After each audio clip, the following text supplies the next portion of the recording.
Eelmise nädala sulailm tõi Soomaale üleujutusvee, siis selle nädala külmakraadid tõid sinna talve tagasi. Nii laiub Soomaal jälle jääväli, mida tänase ilusa ilmaga paljud nautima tulid. Kui eelmise nädala sulailm, päikeselised päevad ja esimene linnulaul andsid lootust saabuvaks kevadeks ja Soomaal laius vesi, siis selle nädala külmad tõid siia talve tagasi. Paks jääkiht tekkis Soomaal tegelikult juba aasta alguses, kuid sulailmadega jäi see ujutusvee alla. Siis see vesi vajus ära, nüüd on see jää uuesti sealt alt väljas ja jälle uus jää ka tänu öistele külmadele. Oleks võinud ju arvata, et sellele sulale, mis eelnädal oli, tulebki siis pikem selline suureveeaeg, aga tegelikult see käis väga kiiresti üles, väga kiiresti alla.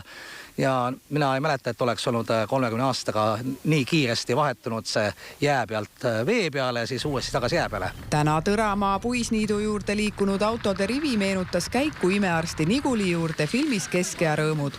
Siin võis aga lisaks keskealistele näha ka teisi ja imeravimiks pidada üle niidu laiuvat jäävälja. Kui nädal tagasi sai siin kanuutada, siis nüüd on siin täielik talvevõlumaa. Ja seda tuldi nautima nii lähemalt kui kaugemalt. Uisuväljast sai mõnu tunda umbes 3,5 kilomeetri pikkusel alal. Super, tõesti super. Ma olen teist korda üldse nende uiskudega jääl ja ma olen nii vaimustuses. Kui suure ringi tegite? No ma panin ikka päris kaugele sinna. Tuikerdasin vahepeal, aga väga hästi läks. Oi, see on mõnus. Ta annab niisuguse paraja koormuse ja niisuguse hea enesetunde. Mis sulle kõige rohkem meeldib selle uisutamise juures? Sõita hästi kiiresti. Tulime Tartust esimest korda Soomaale. Ja tulitegi ekstra selle jää pärast siia täna või? Just. Ja võtsin uisud ka igaks juhuks kaasa. Mis see annab see uisutamine siin niimoodi? Vabaduse liikuda, liuelda. Kui pika ringi sina tegid?